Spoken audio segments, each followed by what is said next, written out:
Welcome to EC Art Tools. Once again, we come to you with more information.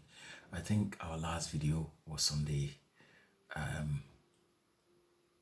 Windsor framework, i.e. in relations to the issues in Northern Ireland, i.e. in terms of the flow of goods post-Brexit.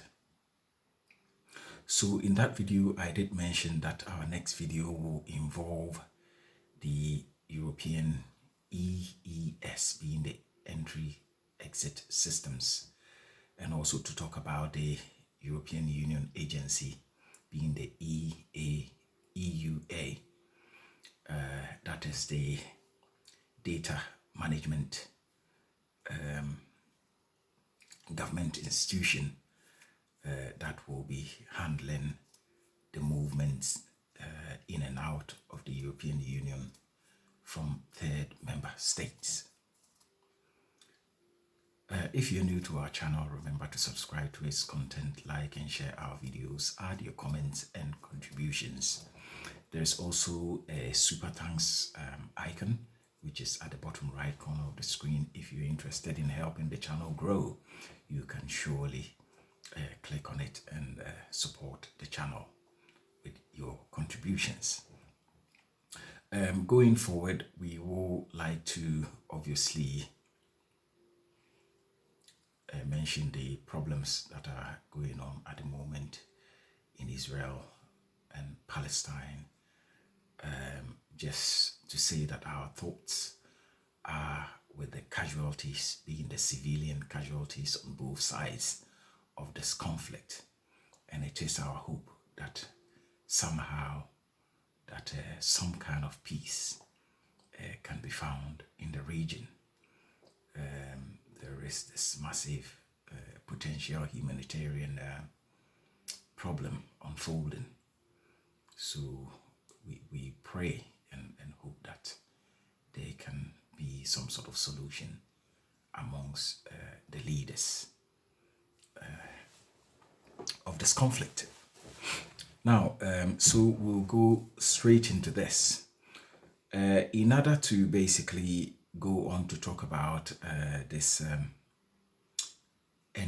European entry-exit systems and the European Union agency, the program that is due to start on the 24th of June 2024, I will just go on just to give a brief background of the EU, the formation of the EU, what the Schengen zone is, issues of Brexit and post-Brexit, and how this is impacting British travelers into the European Union area. So just to put it simply, the European Union was established under the Maastricht Treaty in November 1993. Originally, there were 12 member nations. I will quickly read their names out. So we had Belgium, Denmark, France, Greece, Ireland, Italy, Luxembourg, Netherlands, Portugal, Spain, United Kingdom, and Germany. So these were the 12 founding members of the European Union.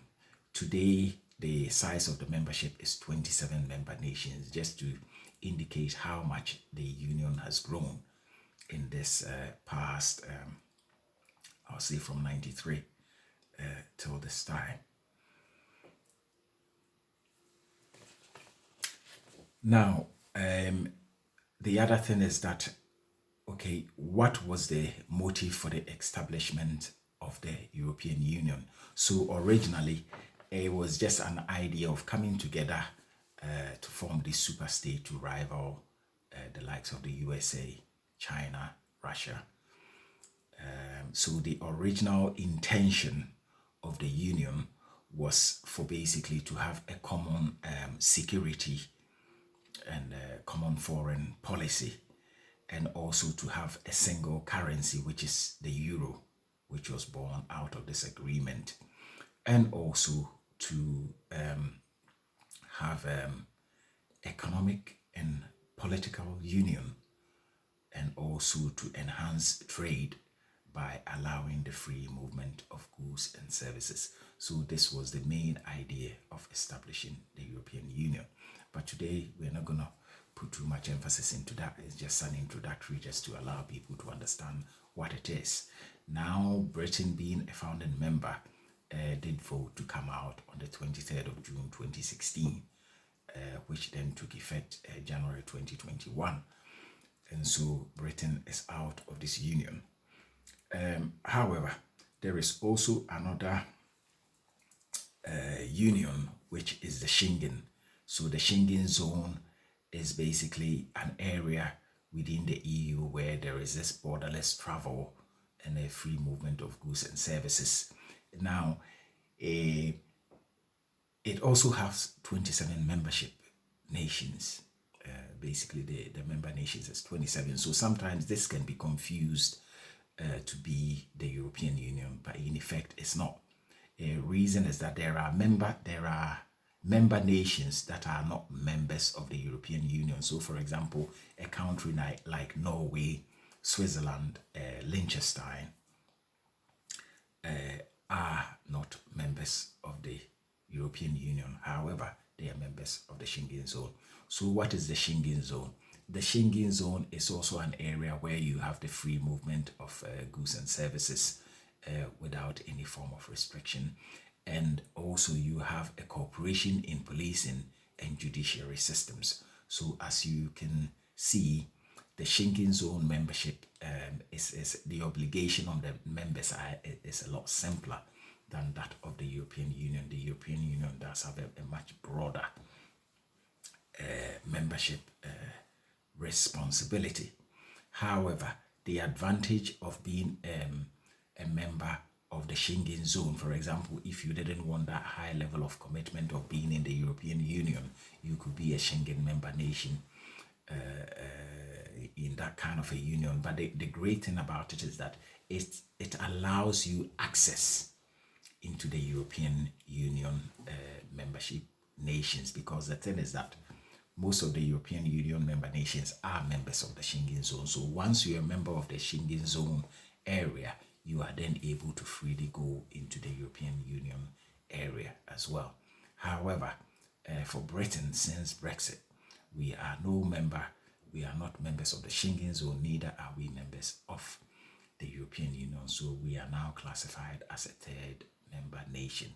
And this is why this video is being made, just to explain the current situation with British people traveling into the European Union area. Now, if you are traveling into the European Union area and it's just for basically for holiday, you don't really need a visa. So there isn't a visa requirement. You can actually go into this zone, except that you are now restricted. So the restriction is that when you enter the zone, number one, your passport will be stamped. Whereas previously, you as a British person, you would have just gone into the European Union lane, and then you would have just walked through. But that is not the case anymore. Now your passport has to be stamped when you enter the zone and when you come out of the zone. The next thing is that the restriction, it gives you a 90 days in and a 90 days out, and then 90 days in and then 90 days out. So in a year, as a British person, you can travel into this European Union area without having a visa. But then when you enter the area, you have 90 days, which is 3 months, of which time you have to return to Britain. And when you return, you must stay out of the EU area for another 90 days. Then you can actually go in there again, spend another 90 days, and then come out. So, for example, just to give you an idea, if you go in, say, 1st of January, then by the 30th of March, you must return back into the UK. Stay till the 30th of June, that is 3 months, and then you can now enter the zone and then stay till the end of September 30th, of which time you now have to come out of the zone again until the 31st of December, of which time you can then re-enter the zone. So this is how this new system really works. Now, the next thing is that if you, whereas before, whilst we were members of the EU, you could just go in there and, stay there, do your business. You didn't need any kind of restrictions. Now you do. So now if you intend to stay in the EU area to work for a longer period, then you will need that visa application. You need to apply for a visa, for a working visa, depending on the type of work that you are going to do there, depending on the duration, you will need a visa to be able to do so. Not only that, you also be required to provide a police check, being the DBS, Disclosure and Barring Service. DBS needs to provide you with an enhanced DBS, which is the police record, to hand in as part of your application for a visa to work in any of the European Union member nations. Now we go into this entry-exit systems. So currently, as it stands, i.e. in post-Brexit, basically kicking off on the I think it's June 2021, up until now, your entry and exit into the European Union area will require your passport to be stamped, and also as a Brit, you'll be queuing as a third member nation, indicating that if somebody was coming from, say, India or Ghana or these other countries, now a British person will have to be queuing with these people rather than previously queuing up with European Union member nations. So this is the new idea, or the new procedure. Now, by June 2024, this entry-exit system, EES, will really kick off. So basically, this idea is basically computerizing the whole system, and the data manager is the European Union agency, which is the EUA. So this is going to be the organization or institution that is going to be managing that data. And what is the data? The data is, if you now enter come June 2024, when you enter the zone, the EU zone, as a British person, this time it will not be a matter of them stamping your passport. You are going to have a biometric fingerprints. Basically, fingerprints will be taken, and a biometric facial scan will also be conducted on you before you can enter this zone. And so when you enter this zone, because everything is computerized, you have that responsibility to return before that 90 days. Stay out for 90 days and then get back in there at 90 days if that is what you so wish to do. But this time, everything will be computerized and it will be managed by the European Union agency. And so they are going to be the data manager. And there is a little bit of a concern there. Reason is, if they have this data, if they are taking this information on your fingerprints and your facial scan, what does it mean if this data falls into the hands of the wrong person or institution? What can the data be used for? What other access, being your personal details, can this European Union agency gain access to, i.e. by taking your biometric fingerprints and facial scan? How much information on you, the person, will they gain access to? And so these are some of the concerns that we have. And so we also have the you are going to also be having the Euro visa. So obviously this will all come into effect from June 2024. This is the Electronic Travel Information and Authentication System, which is the ETAIS, which is also known as the Euro visa. So these are all measures being taken by the European Union, obviously for non-EU member nations, basically tightening controls.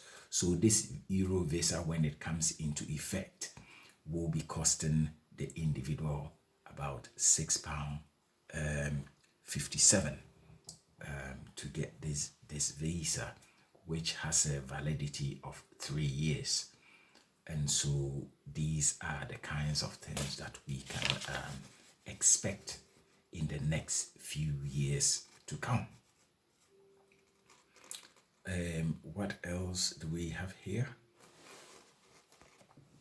So in effect, these are the main points. Just to recap on what the European Union agency is, the EUA is defined as an operational management of large-scale IT systems for the area of freedom, security, and justice. And they will be charged with the responsibility of recording any entries and exits of non-EU member nations into the EU zone. So they will be the data manager. So once again, thank you for watching. If you do have any contributions, if you do have any knowledge that has not been mentioned here, remember to put that in the comments. This is all a platform of education, learning about the things that we can and cannot do, and developments that affects everyone. And so do add your contributions and your comments. So thank you very much for once again watching EEC Art Tours. So until the next time, have a good evening.